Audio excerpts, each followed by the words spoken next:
Two new shows coming this fall here at Wize Sports Bettin. Welcome back, hoop heads. Wize is back in the courts of your mind, and I came to ball. They're playing basketball. We love that basketball. They're playing basketball. Y'all remember Curtis Blow? Okay, I'm getting old. Some of y'all probably never even heard of Curtis Blow or heard that song, but someone asked me, was I ever an athlete? The answer is hell yes. Alright? I used to play basketball way back in the day in junior high and elementary school. I played the 3, 4, and 5, y'all, okay? I was forward and center. And I also played softball for my local parks and recreation department in a few summers as a preteen and a teen. And I played tennis for NJTL. That's the National Junior Tennis League. And that was in my early teens. I played volleyball and I ran track. All right, I was great at hurdles, the 50-yard dash, relay races. I was very great at hurdles and high jump because I was 5'9" when I was 13, all right? So the high jump wasn't nothing. And I want to let you know you're not at a channel listening to someone talk about sports that never played. I grew up swimming all summer long, and I don't gel with people talking about sports that never played any.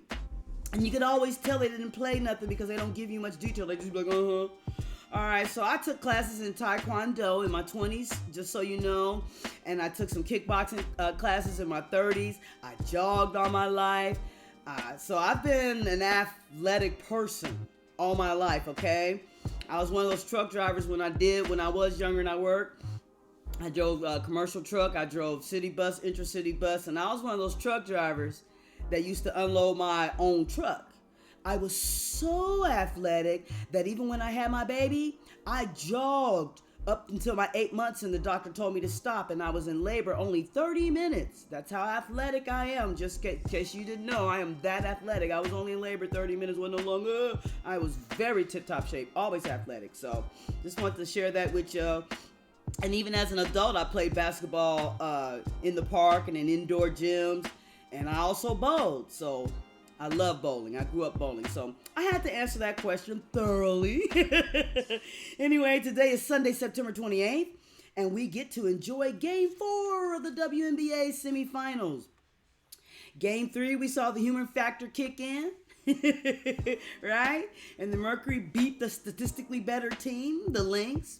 So I'm excited to see what happens tonight. But first, I'm going ahead of myself. We have the Las Vegas Aces at Indiana Fever, my hometown. Game starts at noon on the West Coast. Oh, so early. All right. The Aces to win outright sits at minus 198. The Aces to win outright sits at minus 198. Fever plus 164. The total is 159. Choosing over is at minus 112. Under at minus 108. The Aces are favored by minus 4.5 at minus 110. Fever is plus 4.5 at minus 110. And I'm glad the Fever's head coach showed up for Game 3 after all, okay? And she is expected to coach tonight. So I looked thoroughly. I was like, is she coaching? Is she coaching? Is she coaching? Was that a rumor? Is this true? Some places said she was last game. Some places said she wasn't. And the majority said she wasn't. And then I was like, is she coaching? And then she was there. I was like, what the? That changed my whole read. So anyway, she is expected to coach tonight. All right, Stephanie. The Aces are 2-1 in this WNBA Semi-Finals series, and they are overall stat best. Aces are 30-14. Fever are 24-20. The Fever are my hometown team, and I'm hoping that their human factor kicks in tonight and they win at home. But this is a data-driven channel, and the data points to the Aces to win. The last game's total was 156, and it was set at 163. This total is slick. Okay, Game 1 scored 162. Game 2 scored 158. And then Game 3 scored 156. So they put the total at 159 today. And that 159 sits in the middle, okay? This line is tight like braids fresh out the salon. Ooh, I can't stand braids anyway. So I'm fading it personally, but if someone said, Wize, pick, or else I'm beating you down like dough in the bakery, then I would have to say, yo, I'm locking the under. Since 2 of the 3 of the semifinals went under. And the one game in the semifinals that did go over, it only went over by 3 points. So based on series trend, I like the under. And so also based on series trend, Fever are more likely to cover the spread. Okay. Okay. They covered in 2 of 3 in this series and only missed by 1.5 in one of the 3 games. And when I widen the lens, the Fever are 26-20-1 against the spread this season. And so they covered 56.5%. And they are, in case you didn't know, they're one of the top cover teams in the W. So quick recap. Aces for the win. But Gold Fever! Under 159 and Fever to cover the spread. Game 2, we on to the next one. On to the next one. Snake, remember the snake? Okay. I'm so silly. This is my 3rd cup of coffee, y'all. Forgive me, all right? But y'all know I'm a very, I don't know what you call my type. I'm going to leave that alone, but Game 2. All right, second game on the slate. Minnesota Lynx at Phoenix Mercury. Game time is much better. It's 5 p.m. West Coast time. The Lynx to win outright sits at plus 164. Mercury at minus 198. The total is 156. Choosing over is at minus 108. Under at minus 112. The Mercury is favored at minus 4.5 at minus 115. And Lynx is plus 4.5 at minus 105. Now, Collier is out. I need a moment of silence. For real, she played so hard this season. And I hate to see her limping. And they said that she rode out of the stadium on a scooter. She rode out of the stadium on a scooter. And they said that her ankle is hurt. The coach said it looks like it's probably a fracture, but we don't know officially. So, I hate to see Collier go, and I hope she gets well. This greatly affects my stat best lean, okay? This is a stat-based channel. This is a data-driven educational sports betting channel. We use, the data to base my analysis, but when there's an injury, that affects everything, okay? So now Smith, Heidemann, McBride, and Williams need to turn up a lot more. Lynx are stat best, but now they may be outgunned. They have proven they can win without Collier. But check this out, y'all. Smith struggled in Game 3, and Shepard barely played in Game 3. She only scored 9 points and 5 rebounds over the last 3 games. Talking about Shepard. So I typically ride with the stat best, but Collier's injury changes my read, my breakdown, my analysis, my everything, okay? I favor the Mercury for the win in this one, y'all. Regarding the total, 156. If the Lynx turn up without Collier, it could go over.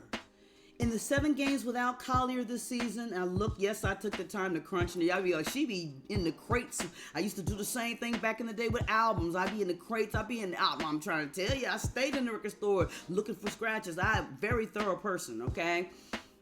In the 7 games without Collier this season, the Lynx averaged 83 points per game.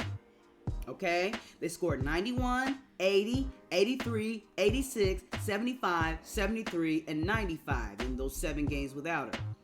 So they can put up points without her. Out of those 7 games without her, they are 5-2. All right?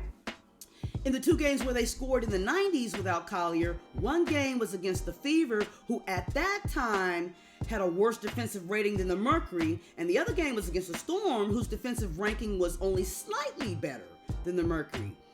At the time, the Storm's defensive rating was number 4, but Mercury was number 5. So, I said all that shit to say, the Lynx did hit the 90s once against a team with a defensive rating higher than the Mercury. But one ain't enough for me, y'all. The total in the last game was 158.5. They hit 160. But that was with Collier's 17 points. Heidemann led with 19. Williams had 14. We need one or both of these ladies to go way above their average. McBride scored 12. She only hit 2 of 6 threes though, y'all. Thomas and Copper both scored 21 apiece. And Sabali, who I call Sabali, I had to put the ball in her name. She's Sabali. Sabali hit 23 by herself. So Thomas and Copper both scored 21 apiece. Sabali hit 23. So they hit 160, but that was with Collier in. Now she's out. So this game could very easily go under 156. And then games grind slower in the semifinals, and especially with 2 defensive-based teams. Just so you know, 6 of the Mercury's last 10 went under 156. And 6 of the last Lynx games went under. So statistically, the stats say under. Game 1's total 152 is under. Game 2, 148 is under. Game 3 went over only by 4 points with late game scoring. And this was fueled by pace. It wasn't their typical grind. So I favor Mercury for the win, under 146. And in the season, the Lynx cover the spread more. They are 26, 19, and 1 against the spread. Mercury are 23, 23, and 1 statistically. The Lynx cover more. But here's the thing. Collier helped make those stats. And she's out. And even on a stat-based channel, when we have a major star injured like that, we have to factor that in. It's just ridiculous not to. So since Collier is out, even though the Lynx cover the spread more in the season, it makes me lean Mercury to cover this minus 4.5. All right? So just so you know, I'll highlight my player stat targets in the community section in a few hours. And y'all let me know which of these players. And I might only do in the next few hours the first game. And then later on, since the other game doesn't come on the 5, I got a whole lot of stuff to do around the house. I might put that up later, all right? I'll try to get that to you. Y'all let me know which of these player performances are more likely to happen, all right? Only one person commented the last game. And if y'all don't hit the like button, because it was only like 3 likes, I was like, does anybody care about the player stats? Okay, if you don't hit the like button and nobody comments, I will assume no one cares about the individual player performances and we'll start skipping it entirely, all right? And I have to word it differently. These are the stat targets. So let me know, like the Isley brothers say. Thanks for watching Wize Plays WNBA. Please like, comment, and share this video with a friend if you found it interesting or entertaining in any way. Also, check out the Wize Sports Betting Shorts channel for Major League Baseball picks later this morning and other content that may not be seen here. All right, see you on the next one.